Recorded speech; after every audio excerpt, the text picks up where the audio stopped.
All right. Good morning, colleagues. Can you hear us and see us? Yes, we can. Perfect. Thanks, Walter. All right, guys. As promised, I've got Fidelity ADT Lions head coach Mziwakhe Nkosi and Nico Steyn ahead of our home fixture against the Suzuki Griquas tomorrow afternoon at 3. We've got 15 minutes for the session, guys. So if we can raise hands and start. Thank you.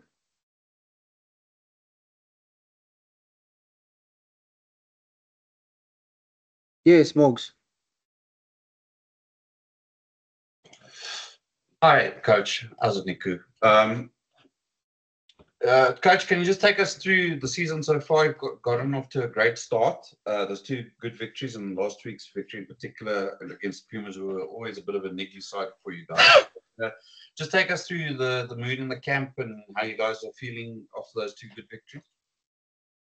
Yeah, good morning, Mose, and everyone here. Yeah, it's been a positive start in terms of result-wise. Hasn't been perfect by any means in terms of performance. But yeah, the two positive starts help, um, especially them being away games. Uh, and as you mentioned, the Pumas in particular and in Bombela have had our number from a Currie Cup point of view. But having said that, really proud of how the boys have started. In terms of the mood in the camp, yeah, it's been good. I think we understand that we haven't achieved anything by any stretch of the imagination. So, what's going to count is if we can back it up. Coach, in your opinion, what is different to this season than to the starts in the last two seasons that you've been in charge, where you guys did battle a little bit to get going, and you came close, and at some points there were also a bit of major setbacks in the results and stuff. What is the main difference between this season and maybe the last two seasons that you guys battled a bit? Yeah, Morgs, I think that's a complex question. And I say that because one's got to look at when the Currie Cup took place in the previous seasons. If you look in the last 2 years, it's run simultaneously with the URC. At one stage last season, we had the under 20s, the Currie Cup, as well as the URC on simultaneously. For us, in terms of player depth, that was a challenge for us. So what ended up happening is we played probably these guys a little bit too early, and they were too young versus other franchises who've perhaps got bigger stocks and greater stocks, and at times they were probably not outplayed but outgunned. So yeah, I think these guys have gone. If you think Nico Steyn was part of that Currie Cup group a year or two ago, he's a better player for it now. But yeah, I think those are one of the reasons, scheduling, etc., etc. Thanks. I'll ask after the other guys have all had their jobs. Cool. Thanks, Morgan. Walter.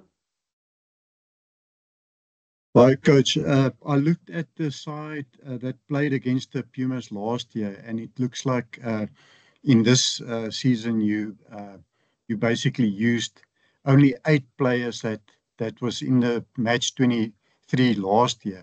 So would you say that this year you also maybe have access to better quality players, and also the fact that they they're a year older and a year more experienced, and also some of these players uh, played in the Challenge Cup. So I think all of that helped. What's your comments about that? Yeah, I think, Walter, you sort of answered yourself there. The guys are a bit older, so if you think Nico Steyn, Sam Francis, Eros Kuman all played in an under 21 final last year, a large part of them, Stoyle, Steyn, Mane, if you look at Morgan McDeer, they've had a taste or two in terms of an EPCR games. It also helps to spend another 6 months training with a senior group. So like you said, they're a whole lot more mature. But having said that, we've done one or two things, and hopefully have come together as a group so that we can be a whole lot more competitive and try and go deep in the comp. In terms of the squad makeup, I actually had a look at the team we played against, the Griquas last year, and I think more than 2/3 of that team isn't at the Lions anymore. So I can't speak to that too much. But yeah, the core group are still here. Some guys, Steve, Kobos, and those folks have moved on. But yeah, I think it speaks to Morgan's question. There's a different makeup, but it's complex. I think it's a bit complex. And then one other thing, Sam Francis obviously played a blinder in his debut for the Lions last week. How do we make sure that he basically keeps up that level of performance going forward? And how do we protect him and make nurture him to grow? Yeah, look, I think it's surprising that Sam Francis is new to people's lips. He is a junior Springbok. He did play for the junior Springboks last year. He's played for the 21 since his arrival here from the Eastern Cape 3 years ago. So he's a guy who's up and coming in our ranks. The truth is, two things will save him from explosion. He played nicely, by the way. I think he made some good decisions. It helped that he played in front of a pack that went forward. Two things: he's got to back it up, and we've got a coach such that he backs up his performance from last week. But the other thing is, I think the media, in the advent of social media and everyone having the ability to write a column, that can get to players' heads. I'm not saying it will, but I don't have to speak to the audience today about that. So yeah, if he can keep his head and just keep churning out a couple of performances, I think he'll rise slowly up the ranks. But yeah, all of that is on him, and we'll guard him. But he's got to show the same temperament tomorrow. He's got to show the same temperament next week. He's got some stiff competition at the Lions in any event. And then my last question: Griquas beat the Sharks in their game last week, so obviously they're not going to be a pushover team. What do you expect from them tomorrow? Yeah, Walter, I don't know. I think Nico Steyn is probably better pressed to answer that, but the Griquas are a hell of a good team. And I say that you saw what they did in the SA Cup. Peter Berg is an exceptional coach. He's done some good work there. To be fair, I've been where the Sharks are. We were there last year. We went away to Kimberley. We lost in the last minute. They repelled attack after attack after attack, and I think we ended up going down by 1 or 3 points. I can't remember correctly. So the Griquas are an exceptional team. Peter Berg does a really good job there. They've got some quality players who have had the ability to work or the opportunity to work with Kamlash at SA Schools level and at national level. So Tom Bursey, Swilling Daba, who's an exceptional talent in his own with a bit of opportunity. So they've got some really good, some handy players there. Yeah, morning everyone. Just to elaborate on that question, I think, like you guys mentioned, they also played a massive game last week, beating the Sharks. Before the Springboks coming in as well.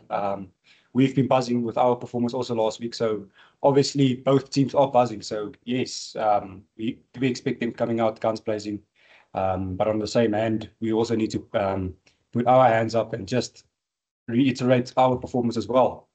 So yeah, it's going to be a battle. Thank you, Walter. Cole?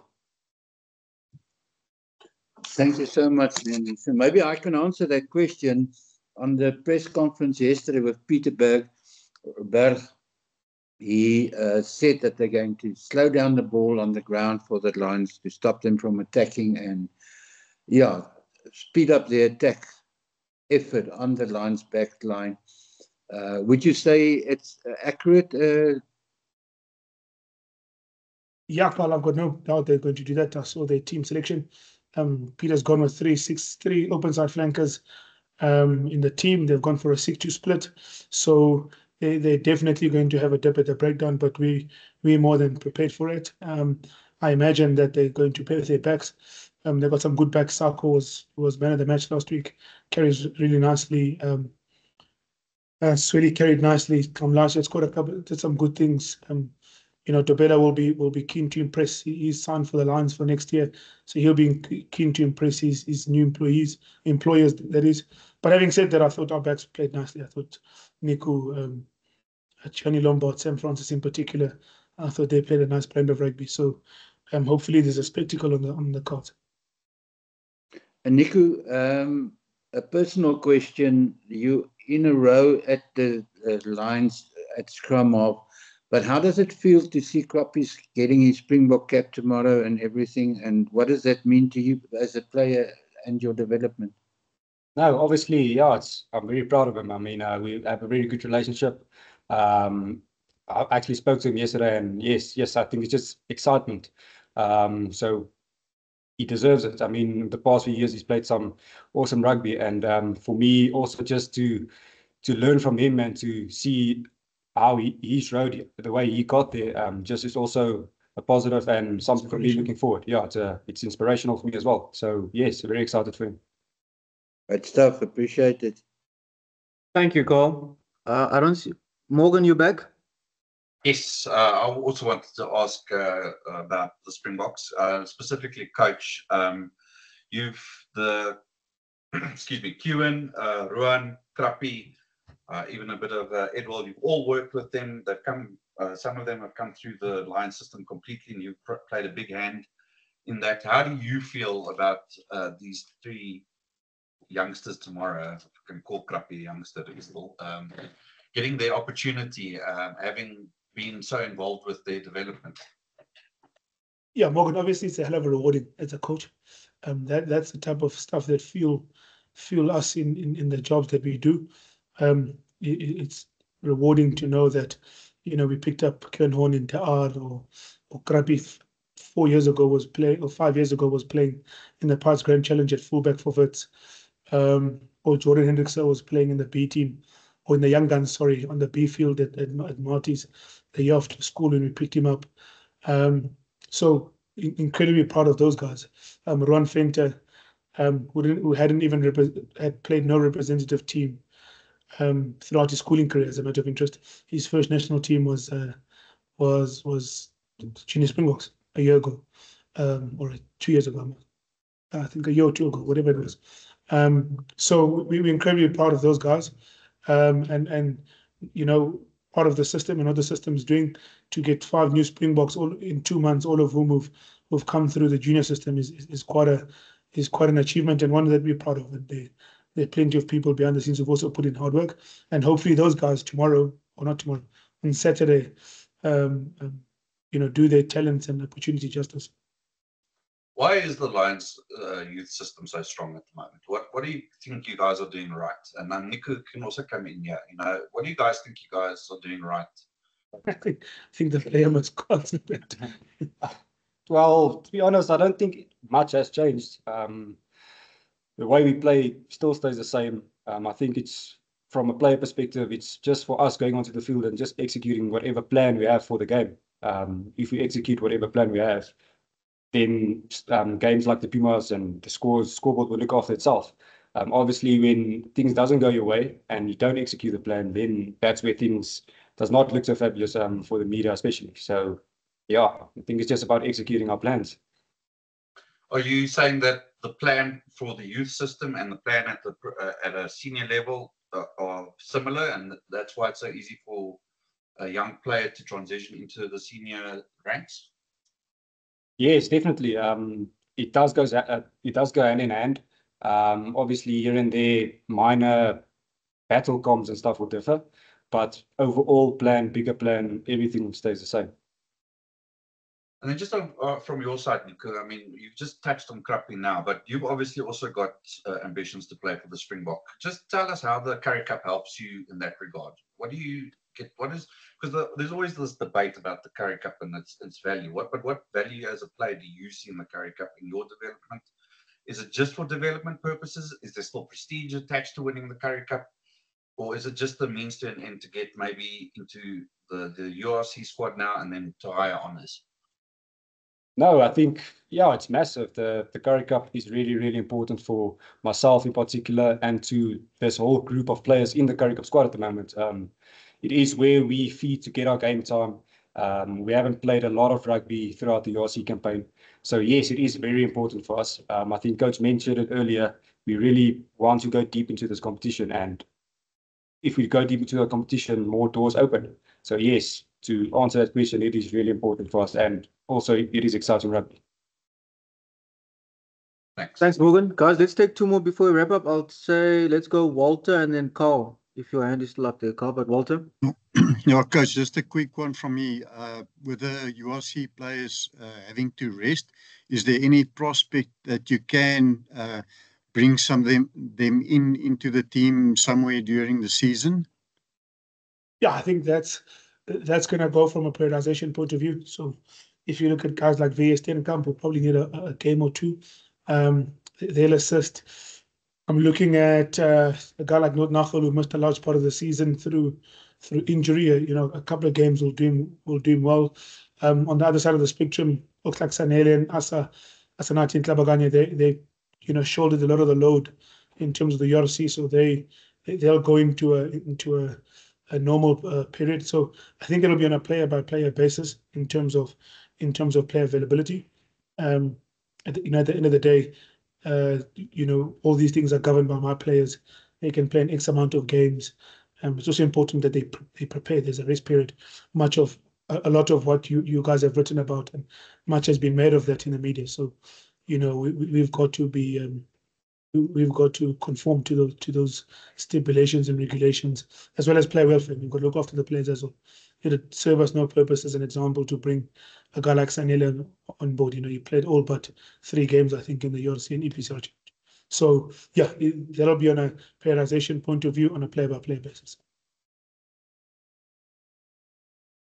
Cool. Thanks, Walter. Okay, call your hands down. Guys, can we call it? Right. Thank you very much, guys, for your time. Yeah, thanks, guys, and we'll chat soon. Coach, Okay. Nico, thank you. Thanks, guys. Thanks. Good luck. Cheers. Yep.